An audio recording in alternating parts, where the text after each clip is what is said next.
எங்கள் பரலோக பிதாவே, நன்றியோடு உம்மை துதிக்கிறோம், நன்றியோடு உம்மை போற்றுகிறோம். உம்முடைய காருண்யம் எங்களை ஆண்டவரே சூழ்ந்து கொண்டு இந்நாள் வரைக்கும் உம்முடைய சமூகத்திலே எங்களை பாதுகாத்து வைத்திருக்கிற தயவுக்காய் நன்றி. உம்முடைய சமூகத்தை நாங்கள் நோக்கி வந்து ஆண்டவரே உம்மை ஆராதிக்கும்படிக்கு கூடி வந்திருக்கிறதான இந்த வேளையை நீர் ஆசீர்வதிக்க வரும்படியாக ஜெபிக்கிறோம். உம்முடைய பிரசன்னம் எங்கள் மத்தியிலும் ஆண்டவரே எங்களோடு சூழ்ந்து கொண்டு எங்களை ஆசீர்வதிக்கத்தக்கதாய் கர்த்தர் நீர் எழுந்தருளி எங்களை நீர் தாமே ஆசீர்வதித்து, பாடல்களை ஆசீர்வதித்து, ஆராதனையில் ஒரு பகுதிகளை ஆசீர்வதித்து கர்த்தருடைய நாமம் மகிமைப்படத்தக்கதாய் எங்களை உம்முடைய ஆவியாலே நிரப்பி எங்களை உயிர்ப்பித்து எங்களுக்கு சுவாசத்தையும் நம்பிக்கையும் தைரியத்தையும் கொண்டு எங்களை வழிநடத்தும்படியாய் உம்முடைய கரங்களிலே தந்து ஜெபிக்கிறோம். இயேசு கிறிஸ்துவ நாமத்தினாலே ஜெபிக்கிறோம். ஜெபங்களும் அங்கே நல்ல பிதாவே. நாம் அனைவரும் உட்காருவோம்.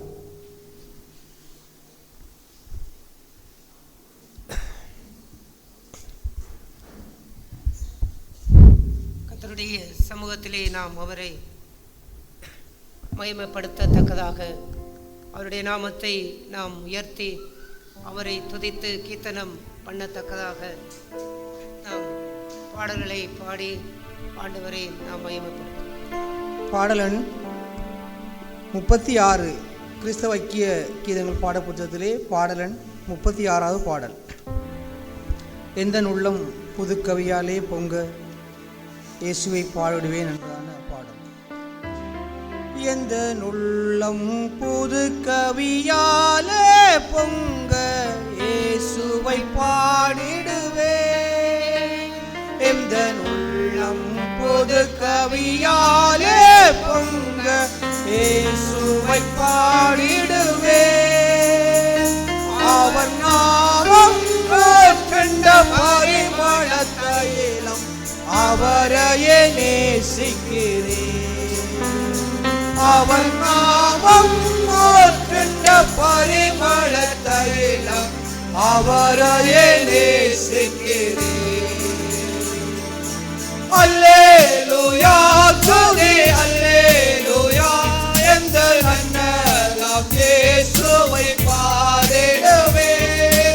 அல்லேலூயா துதி அல்லேலூயா எந்த நன்னலாம் இயேசுவை பாடிடுவேன். இத்தனை கிருபைகள் நித்தமும் அருளிய கர்த்தனை கொண்டாடுவேன். இத்தனை கிருபைகள் நித்தமும் அருளிய கர்த்தனை கொண்டாடுவேன். சென்ற காலம் முழுவதும் காத்தாரே ஓர் சேதமும் அணுகாமல். சென்ற காலம் முழுவதும் காத்தாரே ஓர் சேதமும் அணுகாமல். சொந்தமாக ஒளிந்தெனக்கு சுகபலன் அளித்தாரே. சொந்தமாக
அநேகர் மறைத்தாரே.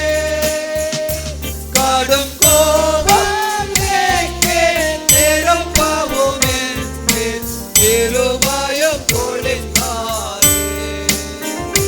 கடும் கோபம் நிரப்பவும் என்று கிருபையும் பொழிந்தாரே. அல்லேலூயா துதி அல்லேலூயா எந்த நல்ல இயேசுவை பாடிடுவே. அல்லேலூயா துதி அல்லேலூயா எந்த நல்ல இயேசுவை பாடிடுவே. எத்தனை கிருபைகள் அருளிய கர்த்தனை கொண்டாடுவே.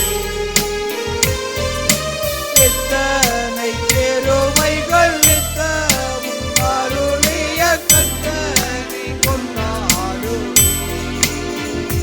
பஞ்ச காலம் பெருகிட நேர்ந்தாலும் பஞ்சமே ஆனாரே.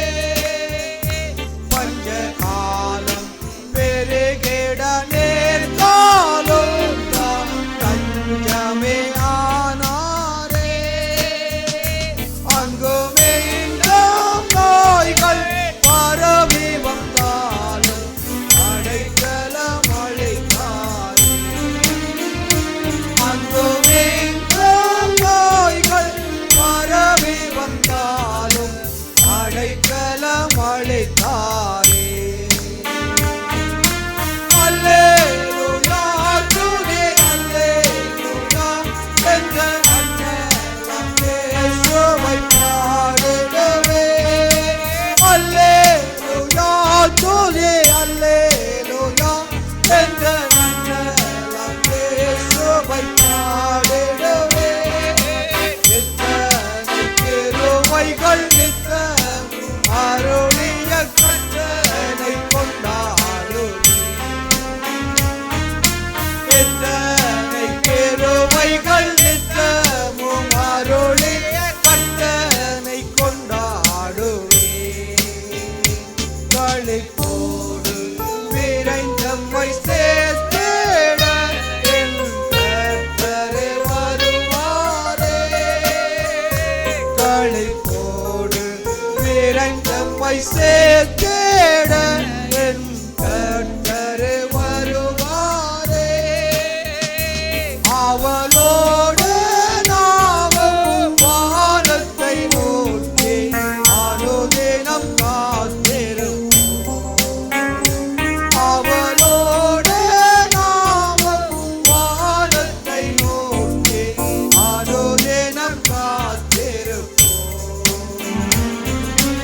அல்லேலூயா துதி அல்லேலூயா என்ற நல்ல இயேசுவை பாடிடுவே. அல்லேலூயா துதி அல்லேலூயா என்ற நல்ல இயேசுவை பாடிடுவே. எத்தனை கிருபைகள் அருளிய கர்த்தனை கொண்டாடுவே. எத்தனை கிருபைகள் அருளிய கர்த்தனை கொண்டாடுவே. பேரன்பின் கீதங்கள் பாடல் புஸ்தகத்திலே 39வது பாடல். உம்மை துதித்து பாடிடுவோம். ஆண்டவரை உயர்த்தி சபை நடுவிலே அவருடைய நாமத்தை நாம் மகிமைப்படுத்தி அவரை போற்றி உயர்த்தி அவரே எங்கள் தேவாதி தேவனும் எங்கள் மத்தியிலே எங்கள் அசைவாடி எங்களை ஆட்கொண்டு வழிநடத்துகிறவருமாகிய சபையின் தலையாகிய அந்த ஆண்டவரை நாம் மகிமைப்படுத்தத்தக்கதாக கரங்களை தட்டி அவரை நாம் மகிமைப்படுத்தி இந்த பாடலை நாம் பாடுவோம். உம்மை துதித்து பாடிடுவோம்.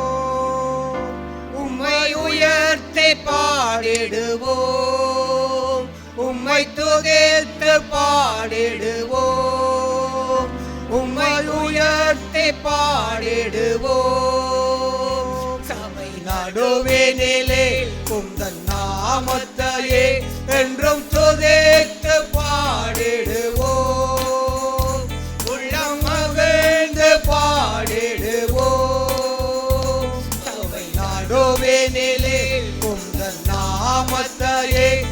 என்றும் துதித்து பாடிடுவோம், உள்ளம் மகிழ்ந்து பாடிடுவோம்.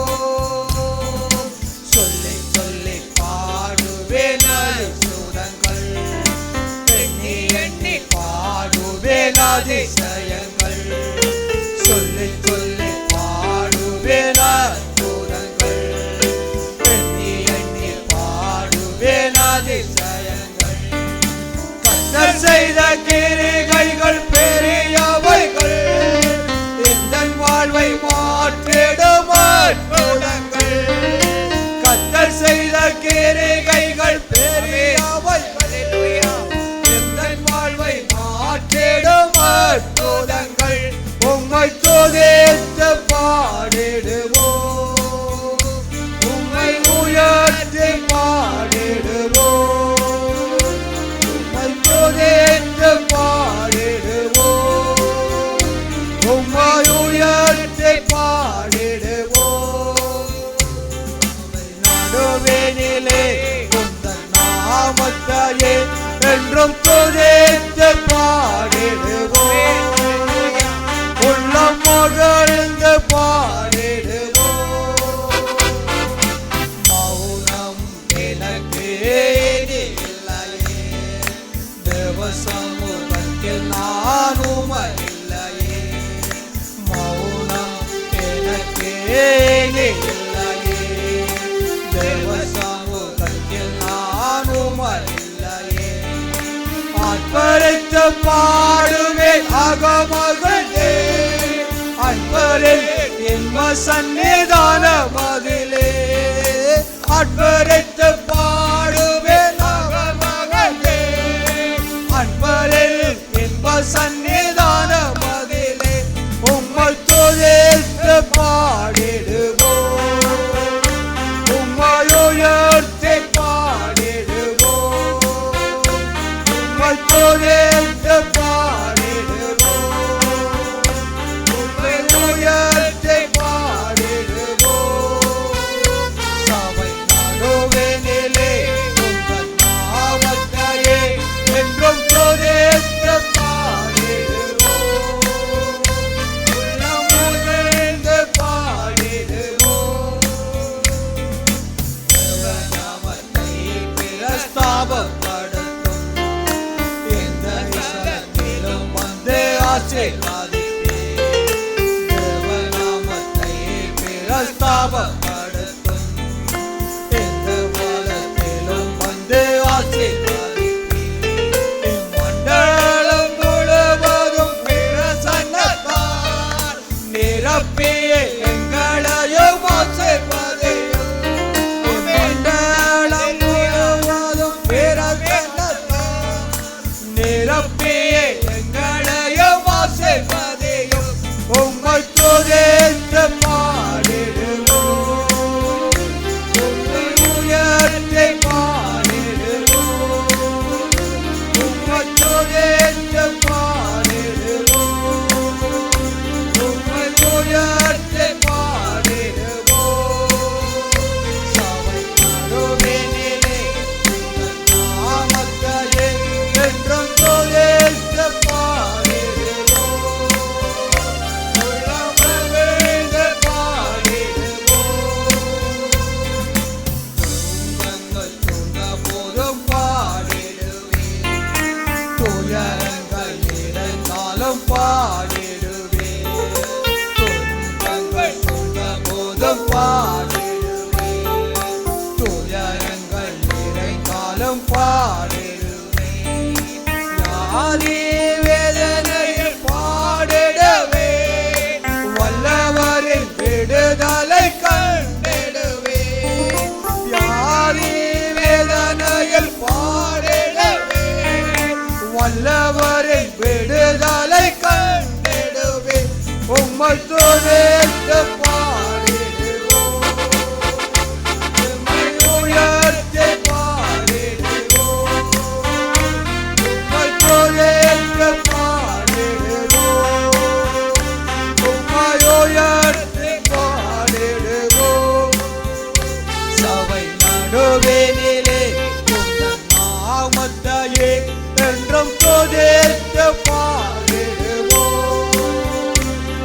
உள்ளம் மகிழ்ந்து பாடிடுவோம்.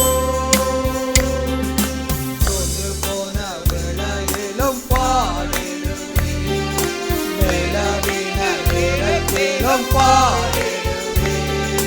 சொந்து போன வேளையிலும் பாடிடுவேன், வேளவின நேரத்திலும் பாடிடுவேன். நம்பிக்கையில் வேலன் கொண்டு பாடிடுவேன், செங்கடலை பிளந்து ஜெயமளிப்பார். நம்பிக்கையில் வேலன் கொண்டு பாடிடுவேன், செங்கடலை பிளந்து ஜெயமளிப்பார். உம்மை துதித்து பாடிடுவோம், உம்மை உயர்த்தி பாடிடுவோம், உம்மை துதித்து பாடிடுவோம், உம்மை உயர்த்தி பாடிடுவோம். சபை நடுவினிலே உந்தன் நாமத்தையே என்றும் துதித்து பாடிடுவோம், உள்ளம் மகிழ்ந்து பாடிடுவோம். சபை நடுவினிலே உந்தன் நாமத்தையே என்றும் துதித்து பாடிடுவோம், உள்ளம் மகிழ்ந்து பாடிடுவோம்.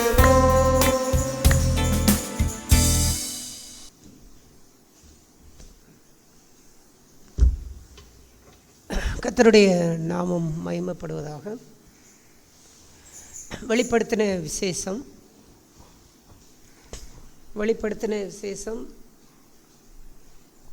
7ஆம் அதிகாரம் 9வது வசனத்திலிருந்து வாசிப்போம். இவைகளுக்கு பின்பு நான் பார்த்தபோது இதோ சகல ஜாதிகளிலும் கோஸ்திரங்களிலும் ஜனங்களிலும் பாசைக்காரர்களிலும் இருந்து வந்ததும் ஒருவரும் எண்ணக்கூடாதமான திரளான கூட்டமாகிய ஜனங்கள் வெள்ளை அங்கிகளை தரித்து தங்கள் கைகளில் குருத்தோலைகளை பிடித்து சிங்காசனத்துக்கு முன்பாகவும் ஆட்டுக்குட்டியானவருக்கு முன்பாகவும் நிற்க கண்டேன். அவர்கள் மகா சத்தமிட்டு, இரட்சிப்பின் மகிமை சிங்காசனத்தின் மேல் வீற்றிருக்கிற எங்கள் தேவனுக்கும் ஆட்டுக்குட்டியானவருக்கும் உண்டாவதாக என்று ஆர்ப்பரித்தார்கள். போதும். அப்போஸ்தலனாகிய யோவானுக்கு தரிசனமாகி அவர் கண்ட தரிசனத்திலே இவ்வாறு அவர் காண்கின்றார். அவர்கள் திரளான ஜனங்கள், சகல ஜாதிகள், கோத்திரம், பாஷைகள், ஜனங்கள், இப்படிப்பட்ட சகல நிலைகளிலுமிருந்து வந்த திரளான கூட்டம், ஒருவனும் எண்ணக்கூடாததுமான திரளான கூட்டம். இவர்கள் அங்கே என்ன செய்தார்கள்? இவர்கள் வெள்ளை அங்கிகளை தரித்து கொண்டு குருத்தோலை பிடித்து சிங்காசனத்துக்கு முன்பாக ஆட்டுக்குட்டியானுக்கு முன்பாகவும் அங்கே நிற்க கண்டேன். அவர்கள் மகா சத்தமிட்டு, இரட்சிப்பின் மகிமை சிங்காசனத்தின் மேல் இருக்கின்ற எங்கள் தேவனுக்கு ஆட்டுக்குட்டியானவருக்கும் உண்டாவதாக என்று ஆர்ப்பரித்தார்கள். அந்த இரட்சிப்பினுடைய மகிமை, நாம் எல்லோரும் ரட்சிக்கப்பட்டு ஆண்டவர்கிட்ட சமூகத்திலே வந்து நாம் ரட்சிக்கப்பட்டு அவருடைய பிள்ளைகளாக மாறி வாழக்கூடிய இந்த வாழ்க்கையிலே இந்த ரட்சிப்பை எத்தனை சகோதர சகோதரிகள் இதை மகிமையாக பார்க்கக்கூடிய ஒன்று. இதை ஒரு மேன்மையான ஒரு வாழ்க்கையாக, அந்த மேன்மையான வாழ்க்கையெல்லாம் ஏதோ உலக பிரகாரமான ஆசீர்வாதங்களை தேவன் கொடுக்கிறதுனாலே இந்த ரட்சிப்பு மேன்மையானது என்று சொல்லுவதில்லை. அந்த மேன்மையான ரட்சிப்பு என்கின்ற வாழ்க்கையெல்லாம் அது எப்படி என்று சொன்னால், ஆட்டுக்குட்டியானவருக்கும் தேவனுக்கும் முன்பாக நின்று வாழுகின்ற வாழ்வு. எந்த மனுஷனும் தேவனுக்கு முன்பாக நிற்க முடியாது. தேவன் அந்தளவு அவர் பரிசுத்தம், தூய்மையுடையவர். அப்படிப்பட்ட தெய்வத்திற்கு முன்பாக ஒருவன் நிற்கின்றான் என்று சொன்னால் அவன் எப்படி நிற்கின்றான்? அவனை தேவன் நிற்பதற்கு எப்படி தகுதிப்படுத்தினார்? அவனை எப்படிப்பட்ட அந்த நிலைக்குள்ளே தேவன் அவனை உயர்த்தினார்? அதெல்லாம் அவனுடைய தேவன் கொடுத்த ரட்சிப்பு. இந்த ரட்சிப்பினுடைய வாழ்வை ஒரு சாதாரணமாக எண்ணி வாழ்கின்ற இந்த வாழ்வு, அது நம்மை இந்த மகிமை, ரட்சிப்பினுடைய இந்த மகிமை என்கின்ற அந்த உயர்ந்த நிலையை நம்மால் என்ன செய்ய முடியாது, காண முடியாது. நான் ரட்சிக்கப்பட்டது எத்தனை பாக்கியம், நான் ரட்சிக்கப்பட்டது எத்தனை மேன்மை, நான் ரட்சிக்கப்பட்டது எத்தனை மகிமை, அது எவ்வளவு சிலாக்கியம் என்று எத்தனை விசுவாசிகள் அதை நாம் நம்முடைய வாழ்க்கையிலே நாம் சிந்திக்கின்றோம்.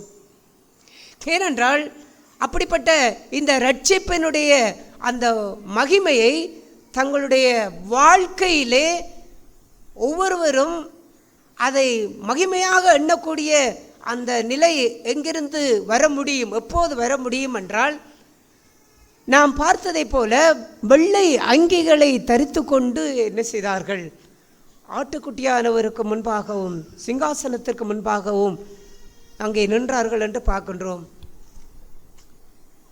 பொதுவாக வஸ்திரம் என்பது அது வெளிப்படையாகவே எல்லோரும் அணிவதெல்லாம் வஸ்திரம். இங்கே எல்லோரும் வஸ்திரம் அணிந்து இருக்கின்றீர்கள், நான் வஸ்திரம் அணிந்திருக்கின்றேன்.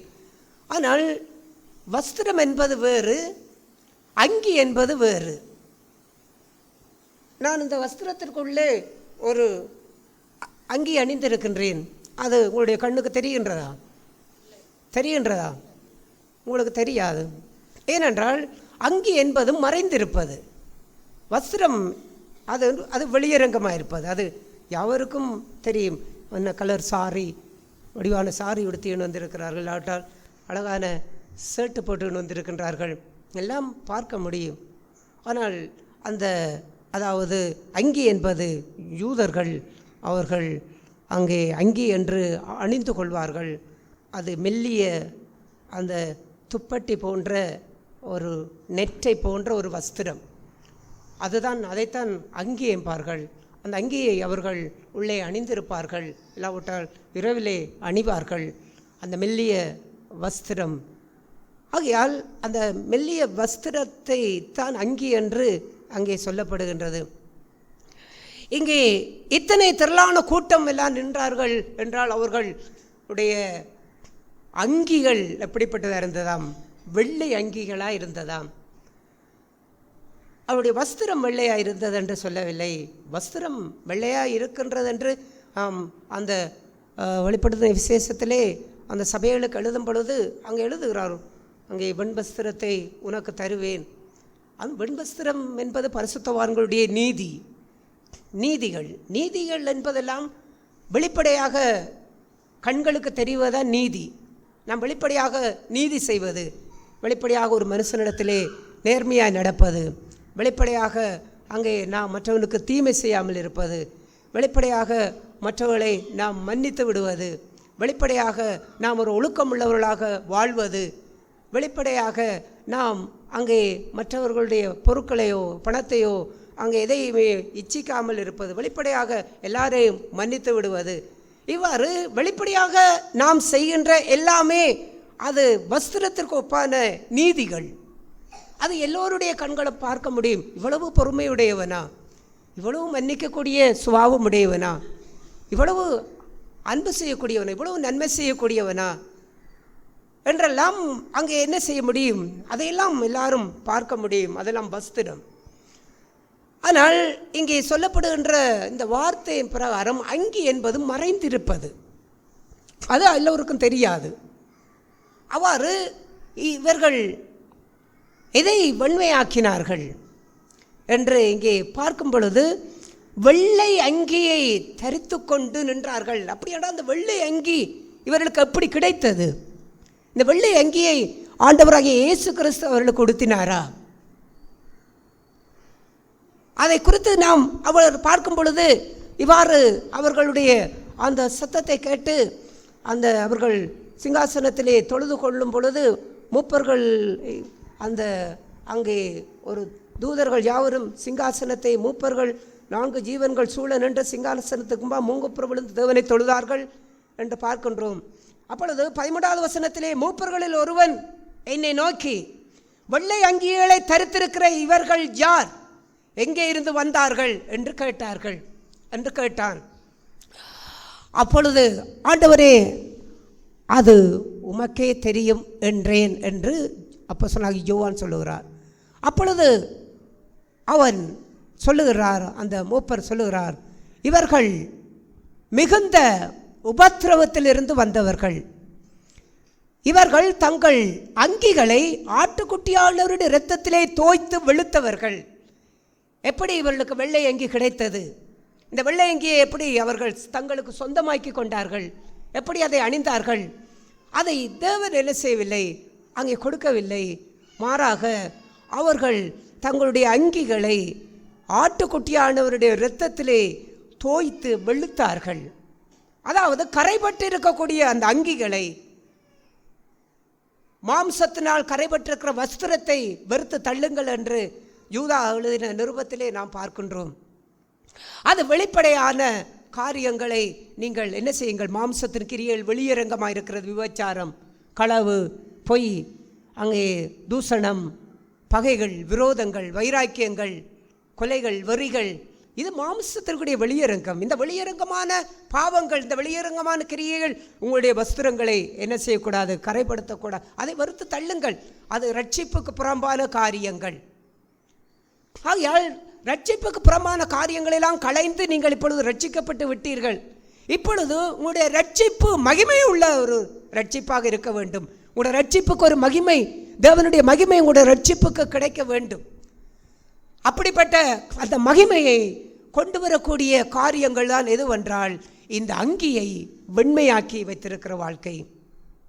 அதாவது உள்ளார்ந்த ஜீவியம், யாரும் பார்க்கக்கூடாத இருதயம். மனிதன் முகத்தை பார்க்கிறான், தேவன் இருதயத்தை பார்க்கிறான்.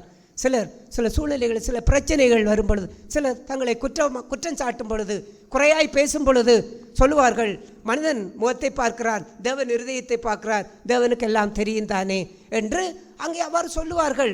ஆனால் உண்மையாய் அந்த வார்த்தையை சொல்லும் பொழுது அதனுடைய ஆழத்தை நாம் நன்றாக உணர்ந்து சிந்தித்து அதை நாம் சொல்ல வேண்டும்.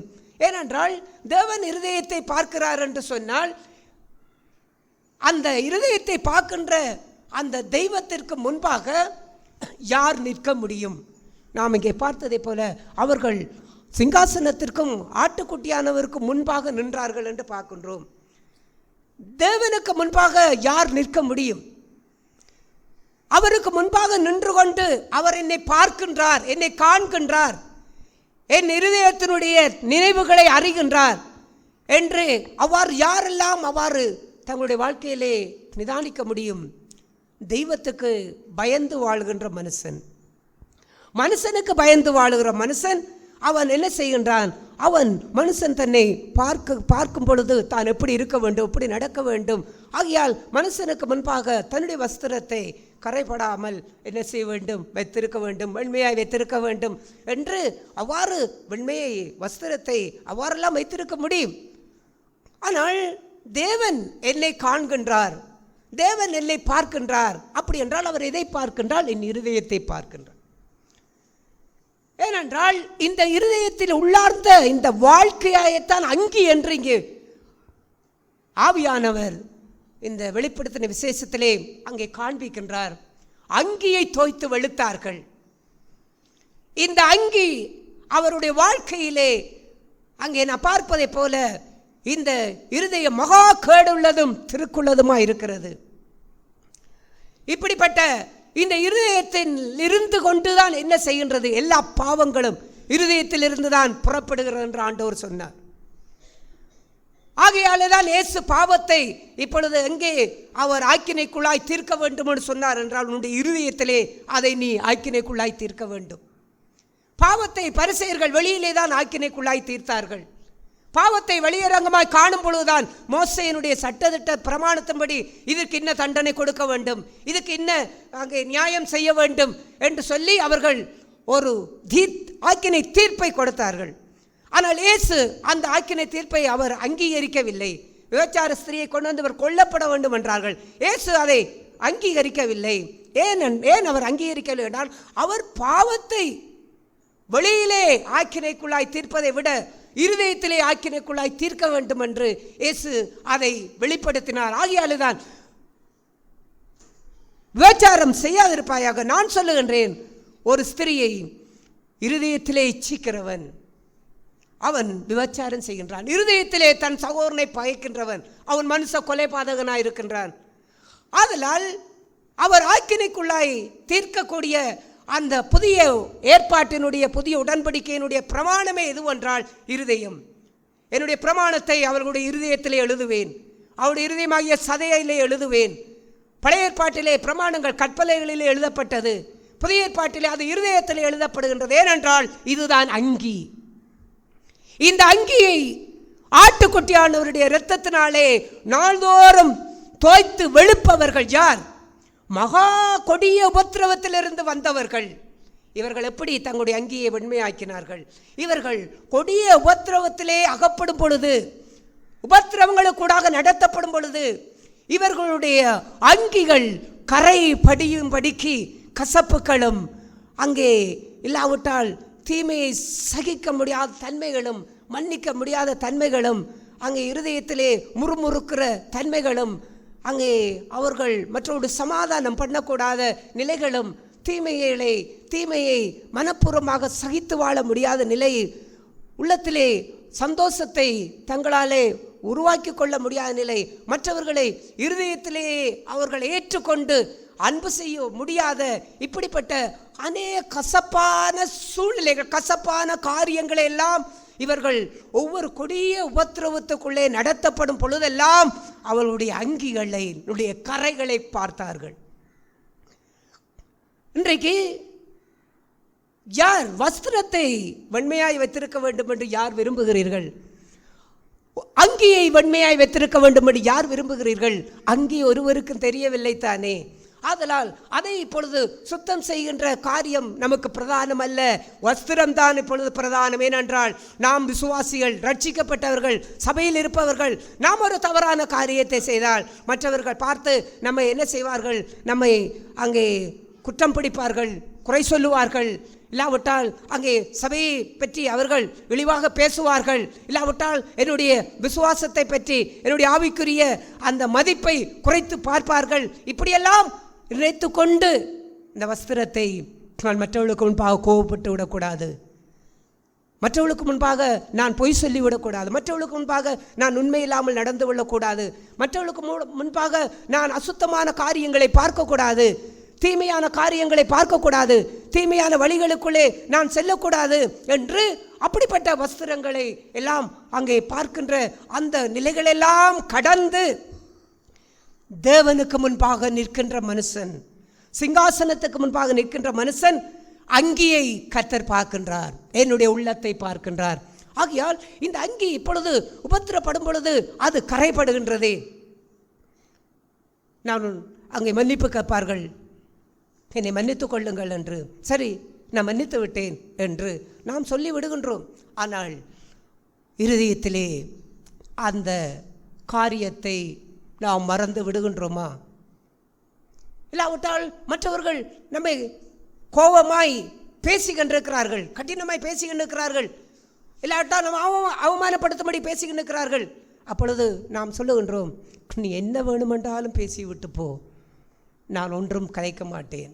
இல்லாவிட்டால் நீ என்ன வேண்டுமென்றாலும் செய்துட்டு போ, நான் ஒன்றும் செய்ய மாட்டேன் என்று சொல்லி நாம் வாயினாலே அவ்வாறான வார்த்தையை நாம் சொல்லுகின்றோம். அது நல்லது. ஆனால் அப்படி நாம் சொல்லுகின்ற நம்முடைய சொன்ன பிற்பாடு நம்முடைய இருதயத்திலே அதை குறித்து போராட்டம் இருக்கின்றதா? இவ்வாறு சொன்ன அந்த மாத்திரத்திலே நமக்குள்ளே ஒரு கசப்பு இருக்கின்றதா? அதை குறித்து ஒரு எரிச்சல் இருக்கின்றதா? அதை குறித்து ஒரு முறுமுறுப்பு இருக்கின்றதா?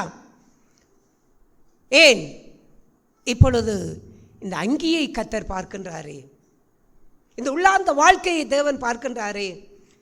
இவ்வாறு அங்கு பார்க்கும் பொழுது இப்படிப்பட்ட கரைகள் இந்த அங்கிகளை பிடித்திருக்கிறதை காணும் பொழுது ஆட்டுக்குட்டியானவருடைய இரத்தத்தினாலே அதை தோய்த்து வெளுப்பவர்கள், அதை ஆக்கினுக்குள்ளாய் தீர்ப்பவர்கள், அதை நியாயம் தீர்ப்பவர்கள். ஆண்டவரே, என்னுடைய இருதயத்திலே அங்கே கசப்பு இருக்கின்றது, என்னுடைய இருதயத்திலே சமாதானம் இல்லை, என்னுடைய இருதயத்திலே சுத்தம் இல்லை, என்னுடைய இருதயத்திலே நல்ல சிந்தனை இல்லை, என்னுடைய இருதயத்திலே நன்மை செய்யும்படியான அந்த விருப்பம் இல்லை, சமாதானத்தோடு வாழக்கூடிய அந்த நிலை இல்லை என்றெல்லாம் தங்களுடைய அங்கியினுடைய கரைகளை கண்டு அந்த கரைகளை உம்முடைய இரத்தத்தினாலே கழுவும், உம்முடைய இரத்தத்தினாலே தூய்மையாக்கும். ஆண்டவரே, இதெல்லாம் என்னுடைய இருதயத்திலிருந்து, என்னுடைய உள்ளார்ந்த வாழ்க்கையிலிருந்து இதெல்லாம் என்னை விட்டு அகன்று போகத்தக்கதாக, இதை நான் விடுதலை அடையத்தக்கதாக, நான் தூய்மையடையத்தக்கதாக எனக்கு உதவி செய்யும் என்று சொல்லி அந்த உபத்திரவப்படக்கூடிய, துன்பப்படக்கூடிய, அவமானப்படக்கூடிய, நெருக்கப்படக்கூடிய சூழ்நிலைகளிலெல்லாம்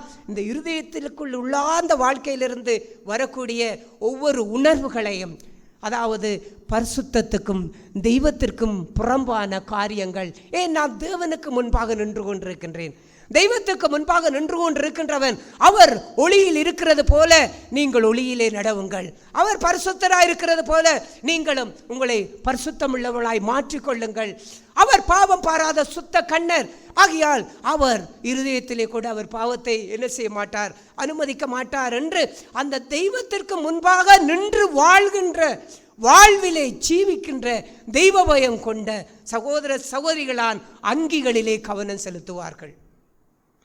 இந்த அங்கிகளை தோய்த்து வெளுக்கின்ற அந்த சூழ்நிலைகள் வரும் பொழுது அதையெல்லாம் அந்த ஆட்டுக்குட்டியான இரத்தத்தினாலே அவர்கள் வெளுக்கின்றார்களே. ஏன் வெளுக்கின்றார்கள்? தாங்கள் அவருக்கு முன்பாக நிற்க வேண்டும், தேவனுக்கு முன்பாக தாங்கள் நிற்க வேண்டும். தாங்கள் மனுஷருக்கு முன்பாக நிற்க அவர்களுக்கு அந்த எண்ணம் இல்லை. மனுஷருக்கு முன்பாக நிற்க தேடுகிறவன் தான் என்ன செய்வான்? அவன் மனுஷருக்கு முன்பாக தன்னை நீதிமான் என்று காண்பிப்பதற்கு முயற்சி செய்வான். மனுஷருடைய நற்சாட்சியையும் பெற முடியும், மனுஷருடைய நல்ல அபிப்பிராயத்தையும் பெற முடியும்.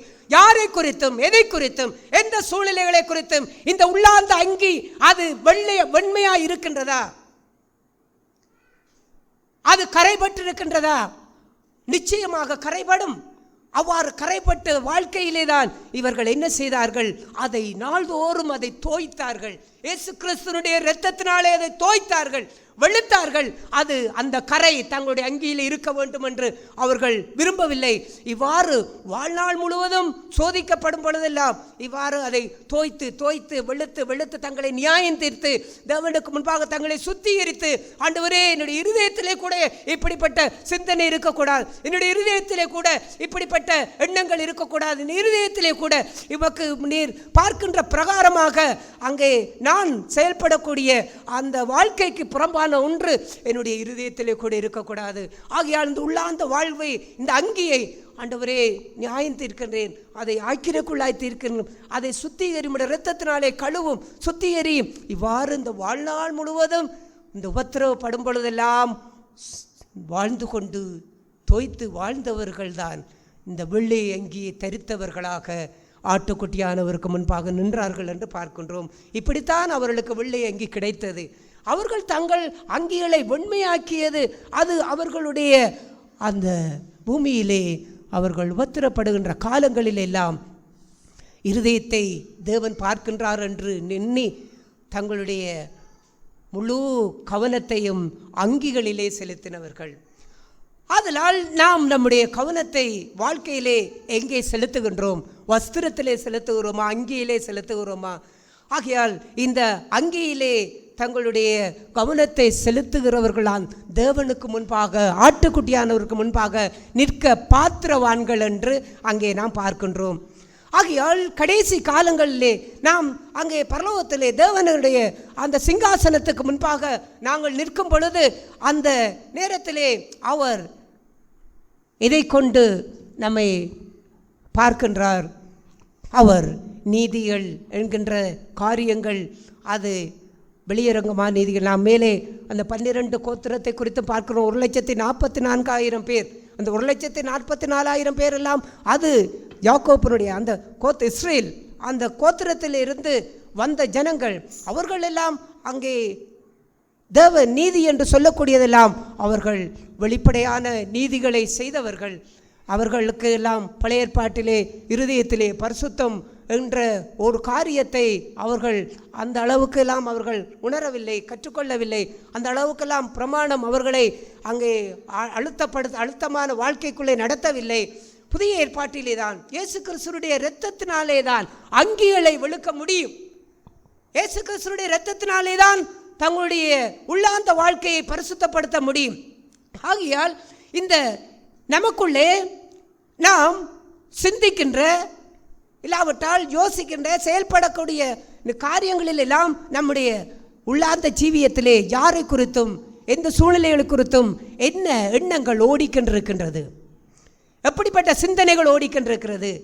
மற்றவர்களோடு நாம் அங்கே நன்றாய் பேசுகின்றோம். ஆனால் அவர்களை உண்மையாக அந்த அங்கியை கரைபடாத அளவுக்கு இருதயத்திலே அவர்களை மனப்பூர்வமாய் ஏற்றுக்கொண்டு வாழ்கின்றோமா? மற்றவர்களை மன்னிக்கின்றோம், ஆனால் அது இருதயத்திலே மனப்பூர்வமாய் இருக்கின்றதா? தீமையை செய்யக்கூடாது என்று நாம் அங்கே நம்முடைய கண்களை விலக்குகின்றோம், ஆனால் இருதயத்திலே அந்த இச்சைக்கு இடம் கொடுத்து வாழ்கின்றோமா? இவ்வாறு மாய்மாலங்கள், ஒத்தவேசங்கள், மனுஷ புகழ்ச்சிகள், பெருமைகள், இப்படிப்பட்ட காரியங்கள் எல்லாம் இந்த இருதயத்துக்குள்ளே ஆசைகளை அடக்கி வைத்துக்கொண்டு ஒன்றை ஒருவன் தேவனுக்கென்று செய்ய வேண்டுமாக இருந்தால் அவனால் செய்ய முடியாது. ஆசைகளை அடக்கி வைத்தால் வெடித்து விடும். அது அடங்கக்கூடிய அளவுக்கு தான் அந்த கொள்கலன் அடங்கும். அதை அடங்கக்கூடிய அளவுக்கு எந்த அளவுக்கு அடக்கி அடக்கி அடக்கி பார்க்கிறார்களோ, சிலர் சொல்லுவார்கள், நானும் பொறுத்து பொறுத்து பொறுத்து தான் பார்த்தேன். பொறுமைக்கு ஒரு எல்லை உண்டு. அந்த பொறுமை வெடித்து சிதறி விடுகின்றது. ஏன்? அதையெல்லாம் அவர்கள் அடக்குகின்றார்கள். எந்த பாவத்தையும் நாங்கள் அடக்கி வைத்து இருதயத்துக்குள்ளே அதை அடக்கி வைத்து கொண்டிருந்தால் அது ஒரு நாள் வெடித்தே தீரும். ஆகையால் அதை என்ன செய்ய வேண்டும்? ஆக்கினைக்குள்ளா தீர்த்து அதை இயேசு கிறிஸ்துவினுடைய இரத்தத்தினாலே அதை சுத்திகரிக்க வேண்டும். அதை நமக்குள்ளே வைத்திருக்க கூடாது. ஆண்டவராய் இயேசு யோவான் எழுதின சுவிசேஷத்திலே இவ்வாறு ஒரு காரியத்தை அவர் தன்னை குறித்து இவ்வாறு அவர் வெளிப்படுத்தி காண்பித்தார். யோவான் எழுதின சுவிசேஷம் 13ஆம் அதிகாரம். இங்கே யூதாஸ் இயேசுவை காட்டிக் கொடுக்கும்படிக்கு சாத்தான் பிசாசானவன் அவனுடைய இருதயத்தை தூண்டினான் என்று பார்க்கின்றோம். இருதயத்தை தூண்டினான். ஆனால் யூதாசனுடைய எந்த காரியங்களும் அவன் காட்டிக் கொடுக்க போகின்றான் என்கின்ற எந்த நடவடிக்கைகளும் யாருக்கும் தெரியாது. அவ்வாறு அவன் அதை காண்பிக்கவும் இல்லை. அவன் நன்றாக அவன் எல்லா சீசர்களை 12 சீசர்களை போன்றுதான் இயேசுவோடு அவன் நடந்தான், இயேசுவோடு இருந்தான். எல்லோரோடும் அவன் அங்கே ஒன்றாய் செயல்படுவதைப் போலதான் செயல்பட்டான். ஆகியாலே தான் சீசர்களுக்கு அதையெல்லாம் அவனை இனம் காணக்கூடிய அளவுக்கு அவர்களால் முடியவில்லை. ஆனால் இயேசு அதை கண்டுபிடி, இயேசுவுக்கு தெரியும், இயேசு அதை அறிந்து விட்டார். ஆகியாலே தான் அவர் என்ன செய்தார்? அங்கே அந்த நேரத்திலே இந்த பிசாசானவனுடைய இருதயத்தை தூண்டி தன்னை காட்டிக் கொடுக்கும்படிக்கு தூண்டி விட்டான் என்று இயேசு அதை அறிந்தவுடனே அவர் என்ன செய்தார்? அவர் தன்னுடைய வஸ்திரத்தை, இப்பொழுது இயேசு இதுவரைக்கும் அவர் அந்த கரைபடாதபடிக்கு வஸ்திரத்தை பாதுகாத்தார். அவர் சீசர்களுக்கு ஒரு வார்த்தை கூட சொல்லவில்லை, என்னை காட்டிக் கொடுப்பவன் இங்கே தான் இருக்கின்றான், இவன் தான் என்னை காட்டிக் கொடுப்பான் என்று அவர் ரகசியமாய் கூட சொல்லவில்லை, பகிரங்கமாய் கூட சொல்லவில்லை. இல்லாவிட்டால் யூதாசனுடைய சில செய்கைகளின் மூலமாகவாது அவனை இனங்காட்டும்படிக்கு கூட இயேசு என்ன செய்யவில்லை, அவ்வாறு செயல்படவில்லை. அவ்வாறான அந்த வாழ்க்கையிலே இயேசு வெளிப்படையான காரியங்களிலே யூதாசை எல்லோரையும் ஏற்றுக்கொள்வதைப் போலவே ஏற்றுக்கொண்டு தன்னோடு வைத்து கொண்டிருக்கின்றார். ஆனால் இவனுடைய இருதயத்தை சாத்தான் தூண்டினான் என்பதை இயேசு அந்த கண்ட மாத்திரத்திலே, அவரும் மனுஷன்தான், நம்மளைப் போல எல்லா விதத்திலும் சோதிக்கப்பட்டவர் தான். ஆகையால் அவருடைய இருதயத்திற்குள்ளே ஒரு நிச்சயமாக அவர் சோதிக்கப்பட்டிருப்பார். அவருடைய அங்கியிலே அவர் சோதிக்கப்பட்டிருப்பார். அவருடைய உள்ளாந்த ஜீவியத்திலே யூதாசை குறித்ததான காரியங்களிலே அவருக்கு நிச்சயமாக அந்த ஒரு கசப்பான தன்மையோ இல்லாவிட்டால் ஒரு வெறுப்பான தன்மையோ அங்கே அவருடைய இருதயத்துக்குள்ளே நிச்சயமாக அந்த வாழ்விலே சோதிக்கப்பட்டிருப்பார். அப்பொழுதுதான் அவர் என்ன செய்தார்? இப்பொழுது தன்னுடைய அங்கியை தூய்மையாக்கி வைத்திருக்க வேண்டும். யூதாசை குறித்த காரியத்திலே வெளியிலே தன்னுடைய வஸ்திரம் எப்படி இருக்கின்றதோ, தூய்மையாக இருக்கின்றதோ, அந்த உள்ளார்ந்த ஜீவியமும் தூய்மையாக இருக்க வேண்டும் என்றபடியினாலே தான் அவர் என்ன செய்தார் என்று பார்க்கின்றோம். யோவான் எழுதின சுவிசேஷம் 13ஆம் அதிகாரம் 4வது வசனத்தை வாசிப்போம். போஜனத்தை விட்டெழுந்து வஸ்திரங்களை கலட்டி வைத்து ஒரு சீலையை எடுத்து அறையிலே கட்டிக்கொண்டு. இங்கே பார்க்கின்றோம், இயேசு வஸ்திரங்களை கலட்டி வைத்தார். அவர் ஏன் வஸ்திரங்களை கலட்டி வைத்தார்? அவருக்கு வெளிப்படையான நீதியிலே இயேசு திருப்தி கொள்ளவில்லை. வெளிப்படையாக யூதாசை தான் ஏற்றுக்கொண்டிருக்கிறேன், வெளிப்படையாக யூதாசை தான் மன்னித்திருக்கிறேன், வெளிப்படையாக யூதாசோடு தான் அன்பாயிருக்கிறேன், வெளிப்படையாக யூதாசையும் தன்னோடு இணைத்து வைத்து எல்லா சீசர்களை போலவும் தான் நடத்துகிறேன் என்கின்ற அப்படிப்பட்ட அந்த நீதிகளில் எல்லாம் இயேசு அதிலே திருப்தி கொள்ளவில்லை. அவர் சோதிக்கப்பட்டார், அவருடைய இருதயத்திலே சோதிக்கப்பட்டார் யூதாசை குறித்து. ஆகையாலே தான் அந்த வஸ்திரங்களை இப்பொழுது அவர் கழற்றி வைத்தார். அந்த நீதிகள் எல்லாம் இப்பொழுது என்ன செய்து விட்டார்? அதை விட்டுவிட்டு இப்பொழுது தன்னுடைய உள்ளார்ந்த ஜீவியத்தை தூய்மையாக்கி கொள்ள வேண்டும். அது தன்னுடைய இருதயத்திலே கூட யூதாசை குறித்ததான எந்த ஒரு சிறு துளி கூட அவனை குறித்த தவறான ஒரு சிந்தனை எண்ணங்கள் தன்னிடத்தில் இருக்கக்கூடாது. அது தன்னுடைய அங்கியை கரைப்படுத்தி விடக்கூடாது என்பதற்காக வஸ்திரத்தை கழற்றி வைத்துவிட்டு ஒரு மெல்லிய துணியை தன்னுடைய அறையிலே கட்டிக்கொண்டு அவர் என்ன செய்தார்? கால்களை கழுவ ஆரம்பித்தார். அவர் கால்களை கழுவ ஆரம்பித்தார் என்றால் இயேசு சீசருடைய கால்களை கழுவ வேண்டும் என்கின்றது அல்ல. அவர் ஏன் கால்களை கழுவினார் என்றால், அங்கே எல்லோருடைய கால்களை கழுவும் பொழுது யூதாசனுடைய கால்களை அவர் என்ன செய்கின்றார்? கழுவுகிறார். அப்போது அங்கே பேதுரு கேட்கின்றார், ஆண்டவரே, ஏன் நீர் எங்கள் கால்களை கழுவ வேண்டும் என்று சொல்லும் பொழுது, முழுகினவன் நீ கழுவக்கூடாதுன்னு சொல்லும் பொழுது முழுகினவன் சுத்தமாக இருக்கின்றான், அவன் கால்களை மட்டும் கழுவினால் போலும். ஆனால் நீங்கள் எல்லாரும் சுத்தம் உள்ளவர்கள் அல்ல. மன்னிக்கவும், நீங்கள் எல்லாரும் அங்கே அங்கே சுத்தமாக இருந்தாலும் ஆனால் நீங்கள் எல்லாரும் சுத்தமுள்ளவர்கள் அல்ல என்று ஒரு வார்த்தையை பாவித்தார். ஏன் பாவித்தார் என்றால் யூதாசுக்காகத்தான் அதை பாவித்தார். யூதாசுக்காக பாவித்தார் என்றால் யூதாசை சுட்டி காட்ட வேண்டும் என்று பாவிக்கவில்லை. இந்த சுத்தமில்லாத யூதாசுடைய காரியம் என்னுடைய இருதயத்துக்குள்ளே என்னுடைய அங்கியை அது கரைப்படுத்தி அது சுத்தமில்லாததாய் மாற்றக்கூடிய நிலையிலே அவர் சோதிக்கப்பட்டபடியினாலே அதையும் தன்னுடைய வாழ்க்கையிலிருந்து அதை நீக்கி அதை அப்புறப்படுத்த வேண்டும் என்கின்ற அந்த வாழ்க்கையிலே அவர் என்ன செய்கின்றார்? அவர் கழுவி அதை துடைத்து விடுகின்றார். கழுவுகிறது என்பது அது வெளிப்படையான கழுவு, துடைக்கிறது என்பது அடையாளமே தெரியாத வாழ்க்கை. ஆகையால் இயேசு தன்னுடைய இருதயத்திலே தன்னுடைய அங்கியிலே அந்த கரை இருக்கின்றதை கூட இயேசு அவர் அனுமதிக்கவில்லை.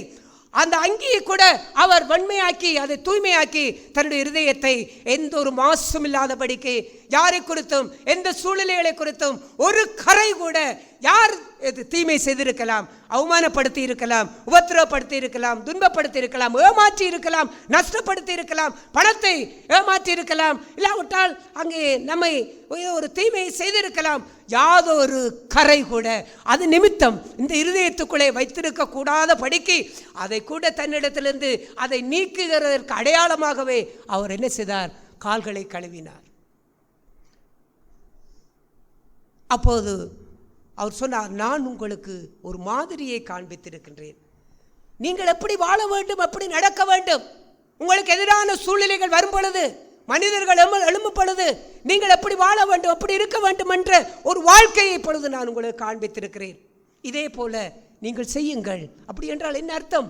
உங்களுடைய அங்கிகளிலே இருக்கக்கூடிய கரைகளை வைத்திருக்காதீர்கள், இருதயத்திலே எதையும் வைத்திருக்காதீர்கள், உள்ளத்திலே எதையும் வைத்திருக்காதீர்கள்.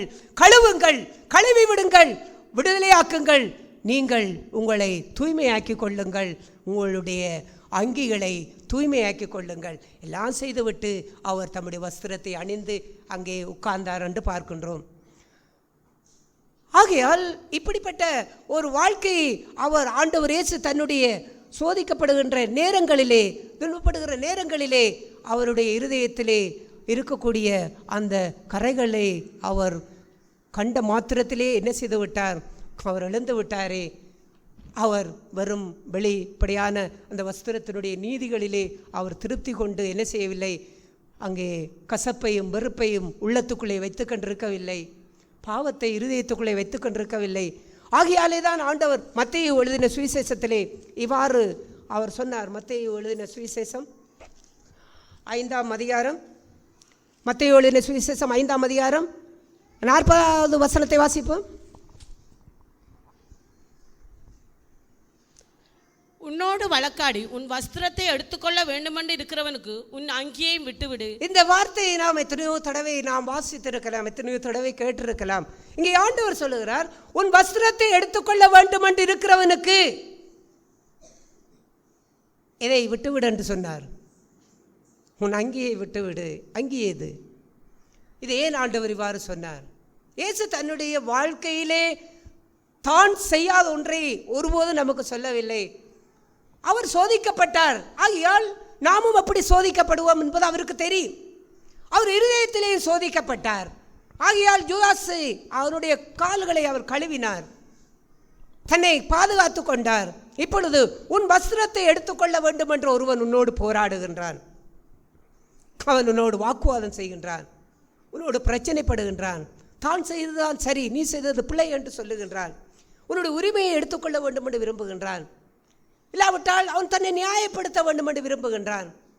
இல்லாவிட்டால் உனக்கு ஒரு தீமையை செய்துவிட்டு அதை இதற்காகத்தான் செய்தேன் அதற்காகத்தான் செய்தேன் என்று சொல்லி, இல்லாவிட்டு உன்னுடைய பொருளை திருடி விட்டு உன்னுடைய பணத்தை ஏமாற்றி விட்டு, இல்லாவிட்டால் நம்மை குறித்து தீமையாய் மற்றவரிடத்திலே பேசிவிட்டு காரணம் சொல்லுகின்றான். நான் அதற்காகத்தான் இப்படி செய்தேன் இதற்காகத்தான் இப்படி செய்தேன் என்று சொல்லி அவன் அவ்வாறு செய்கின்றான். உங்களுடைய உரிமையை இழக்க வேண்டி இருக்கின்றது, உங்களுடைய மரியாதை இழக்க வேண்டி இருக்கின்றது, நீங்கள் சிலவளை நஷ்டப்பட வேண்டி இருக்கின்றது, சில நேரங்களிலே நீங்கள் அவமானப்பட வேண்டி இருக்கின்றது. இப்படியான நேரத்திலே உன்னுடைய வஸ்திரங்களை இப்பொழுது அவன் எடுக்க விரும்புகின்றான். ஆண்டவர் சொன்னார், அவ்வாறு உன் வஸ்திரத்தை எடுக்க அவன் விரும்பினால் உனக்குண்டானதை ஏதோ அவன் பறித்து கொள்ள வேண்டும். உங்களுக்கு உண்டான ஒவ்வொன்றையும் அவர் எடுத்துக்கொள்ள வேண்டும். தான் கோபப்பட்டு பேசினால் நீ அமைதியாக இருக்க வேண்டும் என்று அவன் விரும்புகின்றான். தன்னை எதிர்த்து பேசக்கூடாது, தான் என்ன செய்தாலும் அதை எதிர்த்து தன்னை எதிர்த்து எனக்கு என்ன செய்யக்கூடாது சொல்லக்கூடாது என்றெல்லாம் அவன் எதிர்பார்க்கின்றான்.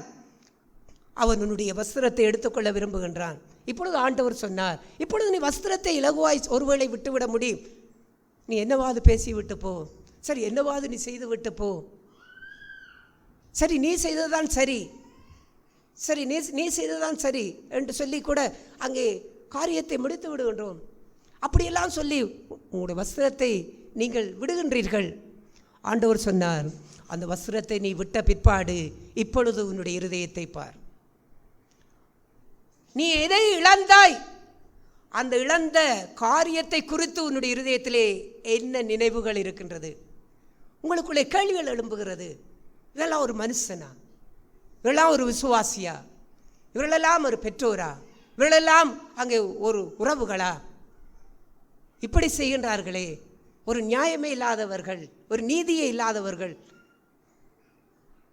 என்றெல்லாம் அங்கே இருதயத்துக்குள்ளே கசப்புகள், வெறுப்புகள், இப்படிப்பட்ட உணர்வுகள் அவர்களை நேசிக்க முடியாது, சமாதானமாய் நடந்து கொள்ள முடியவில்லை, வைத்துக்கொண்டே இருக்கின்றோம். ஆண்டவர் சொன்னார், வஸ்திரத்தை இலகுவாய் விட்டுவிட முடியும். ஏனென்றால் உன்னுடைய சாட்சியை பாதுகாத்து கொள்ள வேண்டும். உன்னை மற்றவர்கள் தப்பாக எண்ணிவிடக்கூடாது. உன்னுடைய ஆவிக்குரிய மதிப்பை மற்றவர்கள் குறைத்து விடக்கூடாது. இல்லாவிட்டால் நீ ஒரு ஊழியக்காரன் ஆகியால் உன்னுடைய ஊழியக்காரன் என்கின்ற காரியத்தை தூசித்து விடக்கூடாது. நீ ஒரு நல்ல விசுவாசி ஆகியால் உன்னுடைய இந்த பேரை கெடுத்து விடக்கூடாது என்பதற்காக வஸ்திரத்தை நீ இழந்து விட முடியும். அதிலே பொறுமையாக இருக்க முடியும், இதை சைத்து கொண்டிருக்க முடியும். ஆனால் உன்னுடைய அங்கி எப்படி இருக்கின்றது? அந்த அங்கி கரைபடமாக இருந்தால் அந்த காரியத்தை நிமித்தம் உன்னுடைய இருதயத்துக்குள்ளே நீ அந்த காரியத்திலே விசனமடைந்து சஞ்சலப்பட்டு சமாதானத்தை இழந்து இருதயத்திலே உனக்கு நல்ல ஒரு அன்போ இல்லாவிட்டால் பொறுமையோ இல்லாதபடிக்கு உன்னுடைய உள்ளாந்த ஜீவியத்திலே நீ போராடும் பொழுது உன்னுடைய அங்கி கரைபட வலிக்கின்றதே, உன்னுடைய அங்கியையும் கொடுத்து விடு, அதையும் நீ இழக்க வேண்டும். ஆகையால் நாம் வெளியிலே எப்படி இருக்கின்றோம் என்கின்ற காரியத்தை இயேசு அதையெல்லாம் இன்றைக்கு மற்றவர்கள் நம்மிடத்திலிருந்து பறித்து கொள்ள விரும்புகின்றார்கள். இப்படியெல்லாம் அதை எடுக்கும் பொழுது அடுத்த கட்டமாக அதிலிருந்து உனக்குள்ளே எழும்புகின்ற உணர்வுகள் இருக்கின்றதே, அந்த உணர்வு கரைபடக்கூடிய உணர்வாக இருந்தால், உன் இருதயத்தை கரைப்படுத்துமா இருந்தால் உன் அங்கியையும் விட்டுவிடு, அதை நீ கொடுக்க வேண்டும். ஏசு அதைத்தான் செய்தார், யூதாசுக்கு அதைத்தான் செய்தார். அவருடைய இருதயத்திலே அதை குறித்துதான சோதிக்கப்பட்டார். ஆகையாலே அவர் தன்னுடைய அங்கியையும் அவர் கொடுத்து விட்டு கால்களை கழுவி அவர் விடுதலை ஆகிவிட்டார். ஒன்று கேட்கின்றேன், உடைய உள்ளாந்த ஜீவியத்திலே எதை குறித்தும், எந்த மனுஷனை குறித்தும், எந்த துன்பத்தை குறித்தும், உபத்திரவத்தை குறித்தும், சூழ்நிலைகளை குறித்தும் உங்களுடைய அங்கி கரைபடக்கூடிய அளவுக்கு ஏதாவது ஒன்றை உங்களுடைய வாழ்க்கையிலே, உங்களுடைய மனசுக்குள்ளே நீங்கள் இன்னும் வைத்து கொண்டிருக்கிறீர்களா? ஆட்டுக்குட்டியான இரத்தத்தினாலே தோய்த்து வெளுத்து அதை தூய்மையாக்குங்கள். அது தூய்மையாக்கப்பட வேண்டும். ஏனென்றால் நாம் தேவனுக்கு முன்பாக நிற்கின்ற ஜனங்கள். மனுஷருக்கு முன்பாக நின்றால் நாம் அங்கேயே தூய்மையாக்க தேவையில்லை. ஏனென்றால் அதுக்கு வஸ்திரமே தூய்மையாக இருந்தால் போதும். தேவனுக்கு முன்பாக நீங்கள் நிற்க வேண்டுமாக இருந்தால் இந்த அங்கி கரைபட்டால் ஒருபோதும் நாம் தேவனுக்கு முன்பாக நிற்க முடியாது. ஆகையாலே இயேசு அதைத்தான் அவர் கவனம் செலுத்த வேண்டிய காரியம். அங்கி இருதயத்திலே நீங்கள் பாவத்தை ஆக்கினைக்குள்ளாக தீருங்கள். ஆகையாலே இந்த வெள்ளை அங்கிகளை தரித்து கொண்டு சிங்காசனத்துக்கு முன்பாகவும் ஆட்டுக்குட்டியானவருக்கு முன்பாகவும் நின்றார்கள் என்றால் அந்த வெள்ளை அங்கி எப்படி அவர்களுக்கு கிடைத்தது? அவர்கள் நாள்தோறும் இருதயத்திலே பாவம் இருந்துவிடக்கூடாது என்பதற்காக ஆட்டுக்குட்டியார் இரத்தத்தினாலே தங்களை நியாயம் தீர்த்தார்கள், சுத்திகரித்தார்கள். யாரும் பார்க்கவில்லை, யாருக்கும் தெரியாது. ஆனால் தேவனுக்கு முன்பாக நான் நிற்கின்றேனே, தெய்வம் என்னை பார்க்கின்றார். தெய்வ பயம் நிறைந்த மனுஷன்தான் அங்கே செய்ய முடியும். அம்மாவுக்கு தெரியவில்லை, அப்பாவுக்கு தெரியவில்லை, சபைக்கு தெரியவில்லை, ஆனால் யாருக்கும் தெரியவில்லை என்று உங்களுடைய இருதயத்துக்குள்ளே நீங்கள் ஒன்றை பாவத்தை இல்லாவிட்ட ஏதோ ஒரு காரியத்தை வைத்துக்கொண்டு நீங்கள் செயல்படுகின்ற அந்த வாழ்க்கை இருக்கின்றதே, உங்களுடைய வஸ்திரம் அது தூய்மையாக இருக்கின்றதை குறித்து பெருமை கொள்ளாதீர்கள். ஆண்டவர் சொன்னார், பாத்திரத்தின் உட்புறம் சுத்தமாக்குங்கள், வெளிப்புறம் தானாக சுத்தமாகும். அங்கேயே தூய்மையாக்குங்கள். உங்களுடைய அங்கே மற்றபடி உங்களுடைய வஸ்திரம் தூய்மையாக இருக்கும். ஆண்டவர் இந்த ஒரு வாழ்க்கையிலே நம்மை ஆசீர்வதிப்பாராக. நாம் இந்த கடைசி காலங்களிலே நாம் தேவனுக்கு உகந்த ஜனங்களாக நாம் வாழ வேண்டும். இந்த உலக வாழ்க்கை கொஞ்ச காலம்தான், குடும்ப வாழ்க்கையும் கொஞ்ச காலம்தான், கணவன் மனைவி வாழ்க்கையும் கொஞ்ச காலம்தான், பிள்ளைகள் பெற்றோருடைய உறவும் கொஞ்ச காலம்தான், எல்லாமே கொஞ்ச காலம்தான். நாம் நிரந்தரமாக வாழப்போகின்றது ஆட்டுக்குட்டியானவருக்கு அவருடைய சிங்காசனத்துக்கு முன்பாக நின்று வாழ்கின்ற வாழ்க்கை தான் நிரந்தரம். இந்த நிரந்தரமான வாழ்க்கையை எங்களுக்கு சொந்தமாக்கி கொள்ள இந்த பூமியிலே நம்முடைய அங்கிகளை ஆட்டுக்குட்டியான இரத்தத்தினாலே நாள்தோறும் தோய்த்து வெளுத்து, ஆண்டவரே இருதயத்திலே பாவம் வேண்டாம், இதை தூய்மையாக்கி கொள்ள சுத்தமாக்கி கொள்ள தூய்மைப்படுத்தும் என்று இவ்வாறு நாம் வாழ்ந்தால் நம்முடைய வாழ்க்கை வெளியிலே எப்படி இருக்கின்றதோ உள்ளத்திலும் அப்படியே இருக்கும். அதுதான் சுத்த மனசாட்சி. இந்த வாழ்க்கையிலே நாம் எல்லோரும் வாழும்படிக்கு நாம் பிரயாசப்பட்டு வாழுவோம். கர்த்தர் அந்த வெள்ளை அங்கிகளை நாம் எல்லோருக்கும் சொந்தமாக்கி கொள்ள உதவி செய்வாராக. ஆமென். தேவன் சபையில் பேசிய வார்த்தைக்காக தேவனை அதிகமாக சொத்திருக்கிறேன். ஆண்டவர் வெளிப்படுத்த விஷயத்தில் சொன்ன போல உண்மையாய் இவர்கள் யார் என்று கேட்ட அந்த ஒரு வாழ்க்கையின் ஜீவியத்திலே உண்மையாய் இவர்கள் எல்லாம் அங்கே ஆட்டுக்குட்டியானுடைய அந்த வாழ்க்கையை உண்மையாய் இந்த பூமியிலே வாழ்ந்து தங்களுடைய வாழ்க்கையிலே அங்கே ஜெயம் பெற்ற ஒரு வாழ்க்கையை வாழ்ந்தவர்கள்.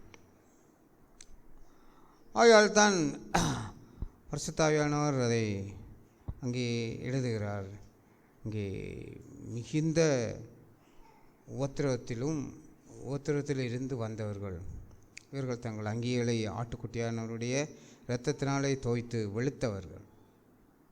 நாளுக்கு நாள் அங்கே இவருடைய வாழ்க்கையெல்லாம் நாளுக்கு நாள் வருகிற துன்பங்கள், சோதனைகள், சூழ்நிலைகள், நெருக்கடிகள், பாவமான காரியங்கள் ஒவ்வொன்றிலும் அவர்கள் தங்களை பரிசுத்தப்படுத்தி கொண்டார்கள். அங்கே மனுஷருக்காகவோ அல்லது உலகத்துக்காகவோ தங்கள் வாழ்க்கையை நடப்பிக்காதபடிக்கு உள்ளான இருதயம் அப்படியாய் தேவனுக்கு முன்பாக சுத்தம் அடையத்தக்கான ஒரு வாழ்க்கையிலே. ஆகையால் எப்படியாப்பட்ட பாவமாக இருந்தாலும் நிச்சயமாய் அந்த பாவத்தை அங்கே தேவ சமூகத்துக்குள்ளே முழுமையாய் ஒப்பு கொடுக்கும்போது அவர் அந்த பாவம் அத்தனையும் களைந்து அங்கே பரிசுத்தப்படுத்துவார். இங்கே நான் ஏசியாவின் புஸ்தகத்திலே நான் பார்க்குற போல் ஏசியாவின் புஸ்தகம் 1 அதிகாரம் அங்கே 1 அதிகாரம் 18 வசனம் சொல்கிற போல் அங்கே வாசிப்போம். வழக்காடுவோம் வாருங்கள் என்று கர்த்தர் சொல்லுகிறார். உங்கள் பாவங்கள் சிவேர் என்று இருந்தாலும் உறைந்த மலையைப் போல் வெண்மையாகும், அவைகள் இரத்தாம்பர சிவப்பாக இருந்தாலும் பஞ்சை போலாகும். ஆமீன். யாய் தேவன் உண்மையாய் அங்கே தேவனுக்கு முன்பாக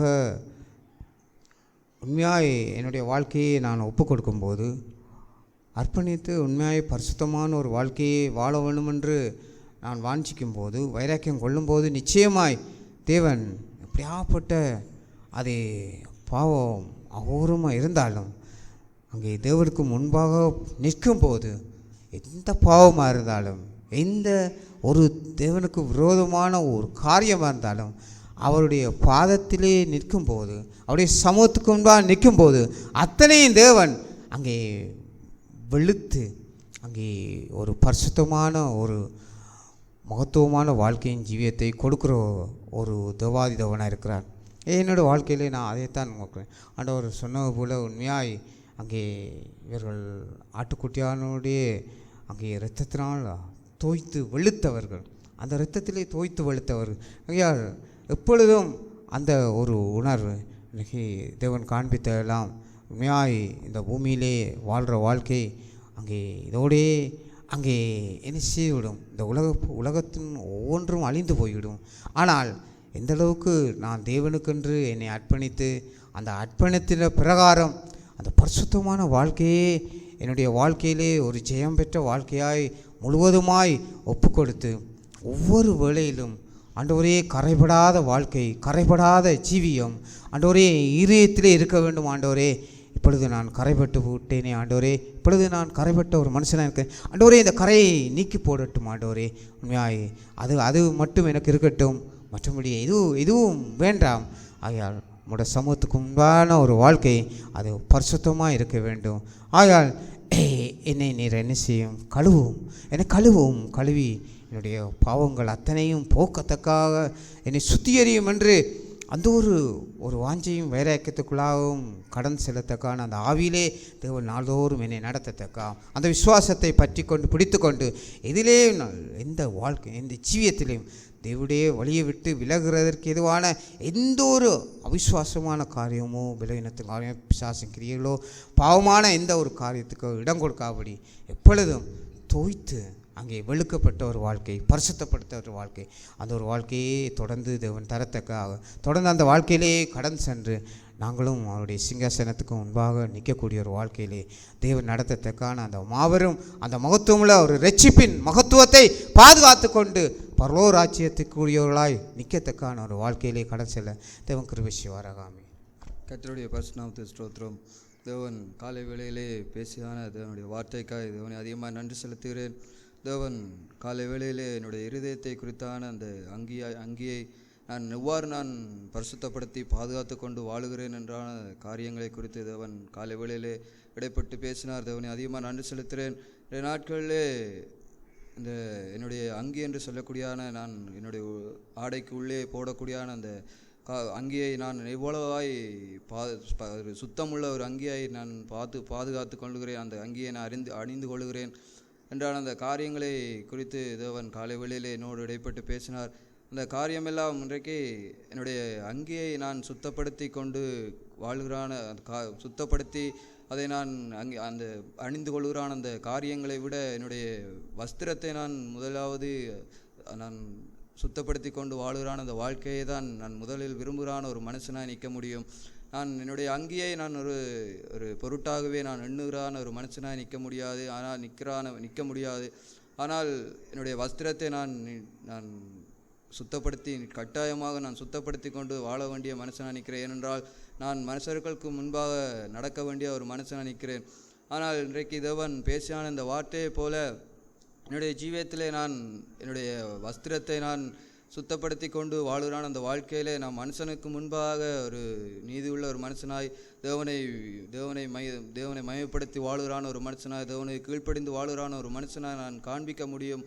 ஆனால் என்னுடைய அங்கே என்று சொல்லக்கூடியான அந்த இருதயம் அது தேவனிடத்திலே எந்தளவு கிட்டி சேருகிறதா இருக்கிறது, தேவனோடு கொண்டான அந்த உறவிலே எந்த அளவுக்கு அது வலுவாய் பிடித்து கொண்டான ஒரு அங்கியாய் இருதயமாய் என்னுடைய இருதயம் அது காணப்படுகிறது என்றான அந்த காரியங்களை தேவன் காலை வேளையில் என்னுடைய சிந்தையிலே தேவன் இடைப்பட்டார். தேவன் அதிகமாக நன்றி செலுத்துகிறேன். என்னுடைய ஜீவியத்தில் இன்றைக்கு நான் என்னுடைய அங்கியை அதை அசுத்தமான ஒரு அங்கியாக நான் அணிந்து கொண்டால் அது மற்றவர்களுக்கு முன்பாக அது அசுத்தம் என்பது தெரியாத ஒரு பட்சமாக இருந்தாலும் என்னுடைய வஸ்திரம் அது சுத்தமான வஸ்திரமாக இருக்கிறபடியினால் மற்றவர்களுக்கு முன்பாக நான் ஒரு ஒரு சுத்தமான ஒரு மனிதன் என்பதை நான் மற்றவர்களுக்கு முன்பாக காட்டிவிட முடியும். ஆனால் என்னுடைய அங்கே அது அசுத்தமாக இருக்கிறபடினால் என்னுடைய சரீரத்திலே ஒரு துர்நாற்றம் அது வீச முடியும். அது என்னுடைய சரீரத்திலே ஒரு அலர்ஜிக் தன்மையை அதை உண்டு பண்ண முடியும். இதே போன்றான அந்த காரியங்களே தான் தேவன் காலை வேளையிலே காண்பித்தார். இன்றைய நாட்களிலும் என்னுடைய இருதயம் அது அசுத்தமான ஒரு இருதயமாய் தேவனுக்கு முன்பாக நிற்க தைரியமற்ற ஒரு மனித இருதயமாய் அது நிற்குமாக இருந்தால் என்னுடைய ஆத்மா அது சேதப்பட முடியும். என்னுடைய ஆத்மாவை நான் கெடுத்து கொண்டு வாழ முடியும் என்றான் அந்த காரியங்களை தேவன் காலை வேளையில் என்னோடு இடைப்பட்டு பேசினார்.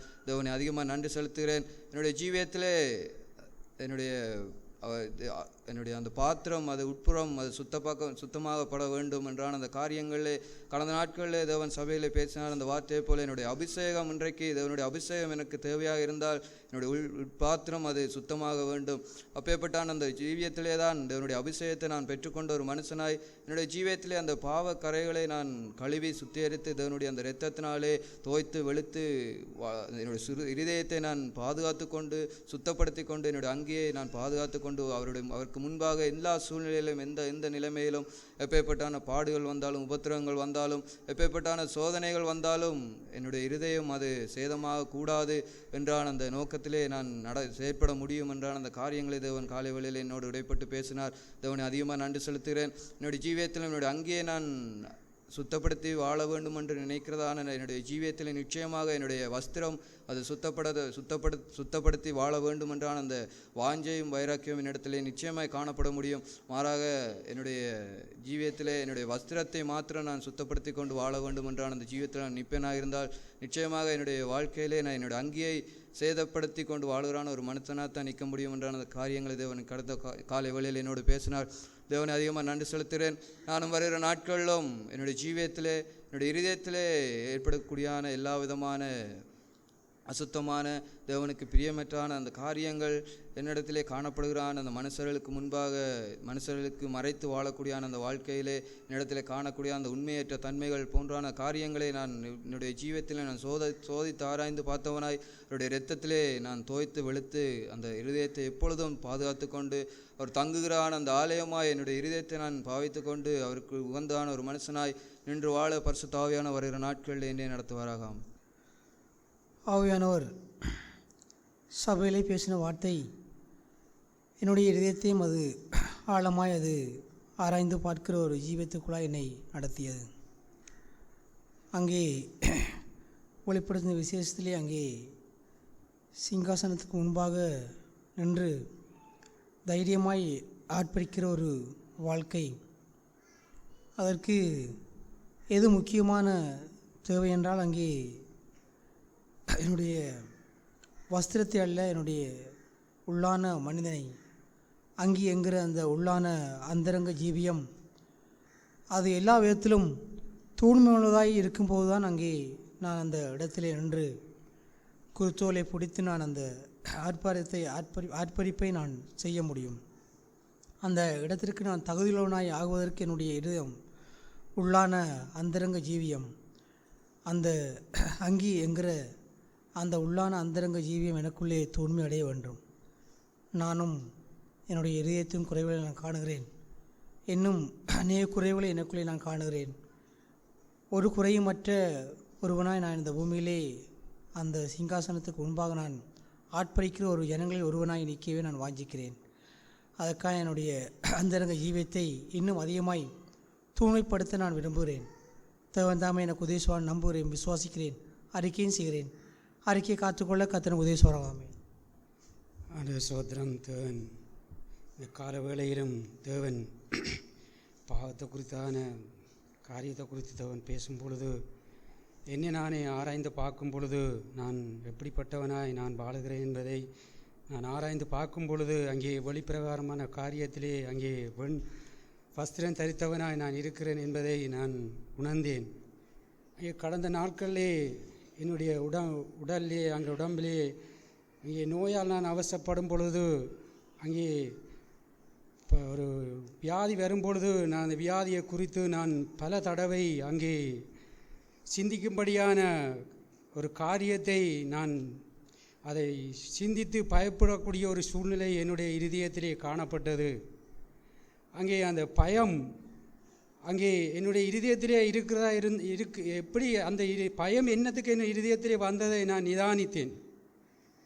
அங்கே இந்த காலவேளையிலும் சகோதரன் பேசும் பொழுது அங்கே நான் வெளிப்பிரகாரமான அங்கே தரித்தவனாய் நிற்கிறேன் என்பதை நான் அந்த சகோதரன் பேசும்பொழுது என்னை நானே ஆராய்ந்து பார்த்தேன். அங்கே என்னுடைய இருதயத்திலே நான் மறைத்து வைத்திருக்கிறான பாவம் அநேகம். அந்த பாவத்தினாலே தான் எனக்குள்ளாக உடம்பிலே இருந்தான நோய், அந்த நோயை குறித்தான பயம் என்னுடைய இருதயத்திலே இருந்தது. இந்த கால வேளையிலும் ஆண்டவர் நான் மறைந்து வைத்திருக்கிறான் அந்த பாவத்தை குறித்து ஆண்டவர் வெளிப்படையாக என்னோடு பேசினார். நானும் வரும் நாட்களையும் எந்த ஒரு மனிதனையும் எந்த ஒரு துன்பங்கள் வரும்பொழுது அங்கே நான் அந்த பாவத்தை நான் மன்னித்து விட்டேன் போ என்று சொல்லி அங்கே வெளிப்பிரகாரமாய் சொல்லலாம். ஆனால் இருதயத்திலே அங்கே மறைத்து வைத்து அதை சொல்லிவிட்டு போகலாம். அந்த ஒரு காரியத்தை குறித்தும் ஆண்டவர் பேசினார். நானும் இனிவர் நாட்களையும் அப்பேற்பட்டான அந்த மறைத்து வைத்திருக்கிற ஜீவியத்துக்குள்ளாக நான் இருக்காதபடி நான் எந்த ஒரு மனுஷரையும் நான் எந்த ஒரு பாவத்தை எனக்கு விரோதமாக செய்யாத அந்த பாவத்தை நான் அதை மன்னிக்கிற ஜீவியம். இனிவேறு நாட்களிலே நான் அப்பேற்பட்ட ஜீவியத்தில் நான் மறைத்து வைக்காதபடி நான் உடனே மன்னித்து அந்த ஒரு சமாதானத்துக்குள்ளே வாழ தேவன் என்னை உதவி செய்வாராக. ஆமென். அதோடு நாம் சோத்திரம் இங்கே ரட்சிப்பை குறித்து சபையிலே தேவன் அதிகமாக இங்கே பேசியிருக்கிறார். இங்கே ரட்சிப்பின் மேன்மைங்கிறதை விட இன்றைக்கு நான் ரட்சிக்கப்பட்டேன் என்கிறதை விட இன்றைக்கு ரட்சிப்பின் மேன்மையை உணராதவனாக இன்றைக்கு நிற்கிறேன் என்பதை இன்றைய நாட்களிலே தேவன் அதிகமாக இங்கே சபையிலே பேசினார். இங்கே ரட்சிப்பு அது இன்றைக்கு உலக பிரகாரமான உலகத்தை குறித்தும் உலகத்தின் மனுஷர்களை குறித்தும் இன்றைக்கு என்மேலுள்ள அபிப்பிராயம் இன்றைக்கு எப்படி இருக்கிறது என்பதை இன்றைக்கு என்னுடைய வெளியரங்கமான அந்த வாழ்க்கை, வெளியரங்கமான என்னுடைய சரீரத்தில் இருக்கக்கூடிய அந்த வெளியரங்கமான வஸ்திரம், வெளியரங்கமான என்னுடைய சிந்தைகள், இவை அனைத்தும் இன்றைக்கு உலகத்துக்கு பிரகாரமாக உலகத்தின் மனுஷருக்கு முன்பாக அபிப்பிராயம் எப்படி இருக்கிறது என்பதை இன்றைக்கு நான் நோக்குகிறேனே தவிர, அதை குறித்து பாரப்படுகிறேனே தவிர, என்னுடைய இருதயத்தின் நினைவுகளை குறித்து நான் பாரப்படாத ஒரு மனுஷனாக இங்கே நிற்கிறதே. நாட்களிலே தேவன் சபையிலே அதிகமாக இங்கே பேசினார். என்னை குறித்து அங்கே கடிந்து கொண்டார். இன்றைக்கு என்னுடைய இருதயம் அங்கே அது தேவன் விரும்புகிற ஒரு மென்மையான அந்த அங்கியை போல அல்லாதபடி என்னுடைய வெளியரங்கம் மட்டுமே அது இங்கே இன்றைக்கு ஒரு மாய்மாலமான ஒரு வாழ்க்கைக்குள்ளே இங்கே செல்கிறதே. நாட்களில் தேவன் அதிகமாக இங்கே பேசினார். இன்றைக்கு உபத்திரவங்களையும் பாடுகளையும் சகிக்கக்கூடியான அந்த இருதயம் அது அங்கே முதலாவது தேவனுடைய ஆட்டுக்குட்டியானவருடைய இரத்தத்தினால் தோய்த்தெடுக்கப்பட வேண்டும். இன்றைக்கு என்னுடைய இருதயம் வெண்மையான வஸ்திரம் போல, வெண்மையான அங்கியைப் போல அது தேவனுக்கு முன்பாக எப்போதும் அது வெண்மையாக இங்கே இருக்க வேண்டும். அப்பொழுது மட்டுமே என்னுடைய வெளியரங்கமான வாழ்க்கையும் அது சுத்தப்பட முடியும். இன்றைக்கு தேவன் அதிகமாக என்னுடைய இங்கே இடைப்பட்ட பகுதியெல்லாம் ரட்சிப்பின் மேன்மையை நான் காத்துக்கொள்வதற்கு என் இருதயத்தின் அந்த மென்மையான அங்கியை இன்றைக்கு கர்த்தராகிய இயேசு கிறிஸ்துவுக்கு முன்பாக கரதறியற்ற ஒரு அங்கியாக இன்றைக்கு நான் அதை ஆயத்தப்படுத்த வேண்டும். அப்பொழுது மட்டுமே நானும் தேவனுடைய பரலோக ராஜ்யத்துக்கு ஏற்ற ஒரு மனுஷனாய் அவருடைய ஆவியிலே நிலைத்திருக்கக்கூடிய ஒரு மனுஷனாய் இங்கே வாழ முடியும் என்கிறதான அந்த உணர்வை நாட்களே தேவன் அதிகமாக எனக்கு கொடுத்திருக்கிறார். அப்பேற்பட்ட வாழ்க்கைக்குள்ளாக இனி ஒரு நாட்கள் நடத்துவார் என்ற தேவ சமூகத்தில் அறிக்கை செய்யணும். ஆவியானவர் இந்த காலை வேளையிலுமாய் பேசின வார்த்தைக்கை அதிகமாக நன்றி செலுத்துகிறேன். ஆவியானவர் காலை வேளையிலும் மாய்மாலத்தை குறித்தும் அவருடைய வாழ்க்கையை குறித்து ஆண்டவர் வெளிப்படுத்தி பேசினார். உண்மையாய் இதனுடைய நாமத்துக்குள்ளாய் வாழுகிறவன் தன்னுடைய உள்ளான அங்கியை அவன் சுத்தமாக்கி வஸ்திரத்தை தூய்மையாக்கி மேலால் வஸ்திரத்தை தூய்மையாக்கி போட்டுக்கொள்வான். என்னுடைய இருதயத்தையும் ஆண்டவர் காலை வேளையிலுமாய் அவ்வண்ணமாகவே என்னை சோரம் பேசும்போது என்னை ஆராய்ந்து அறியத்தக்கதாக உணர்வத்தக்கதாக என்னுடைய காரியங்களை ஆண்டவர் வெளிப்படுத்தினார்.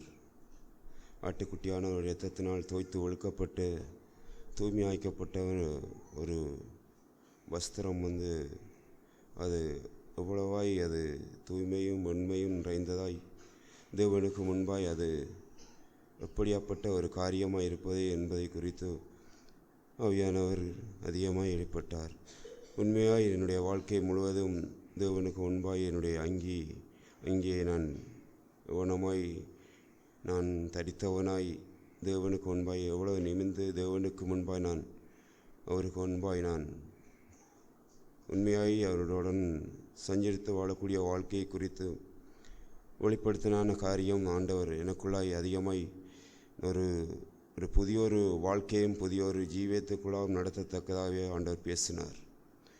இந்த பூமியிலே வாழும் காலங்களிலே என்னுடைய வாழ்க்கை நான் எந்த காரியங்களாக இருந்தாலும் நான் மனுஷருக்கு முன்பாக நான் செய்கிறான ஒளியரங்கமான என் வஸ்திரத்துக்குரியான காரியங்கள் அனைத்துமே என்னுடைய மனுஷர் காண வேண்டும். மனுஷருக்கு நான் நேர்மையாக இருக்க வேண்டும். மனுஷர் எதை பார்க்கிறார்களோ அவர்களுக்கு நான் உத்தமனாய் வாழ வேண்டும். பரிசருடைய வாழ்க்கையை வாழக்கூடிய வாழ்க்கையும் ஆண்டவர் எனக்குள்ளாய் நான் அதை உணரத்தக்க ஜீவியத்துக்குள்ளாய் நடத்தினார். எப்போதுமே என்னுடைய எல்லா மாய்மால வாழ்க்கையும் பரிசுடைய வாழ்க்கையும் எல்லாவற்றையும் விட்டு தேவன் உள்ளத்திலே அவர் நேர்மை உத்தமமாய் என்னுடைய வாழ்க்கையை பாதுகாத்து கொண்டு என்னை ஜீவ பாதையில் நடத்த நானும் வாஞ்சிக்கிறேன். எப்போதும் அவருக்கு உண்மை உள்ளவனாய் எந்த சூழ்நிலையிலும் எவ்வளைகளிலும் நான் அவருக்கு உண்மை உள்ளவனாய் வாழவே நான் விரும்புகிறேன்.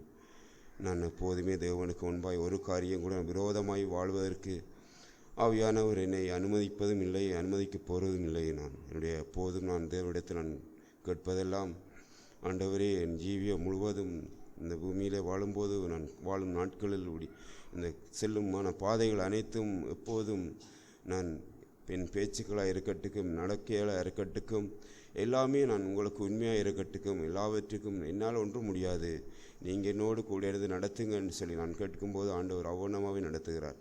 அந்த ஒரு வழிகளிலே நான் நடந்து நேர்மையாய் தேவனுடைய பாதைகளை பின்பற்றி என்னுடைய மாய்மால வாழ்க்கையெல்லாம் விட்டு தேவனுக்கு வெளிச்சத்திலே உண்மை உள்ளவனாக இருந்து எங்கும் எதிலும் மோசையை உண்மை உள்ளவனாய் வீட்டில் உண்மையாக இருந்தது போல் என்னுடைய ஜீவியம் எல்லா ஜீவியத்திலுமே அந்தரங்க ஜீவியமாக இருக்கட்டும் வெளியரங்கமாக ஜீவியமாக இருக்கட்டும் எல்லாவற்றிலுமே நான் நேர்மையாக இருந்து வாழவே ஆவியானவர் எனக்கு உதவி செய்வான்னு சபையில் அறிக்கையை காத்துக்கொள்வது உதவி செய்கிறான்.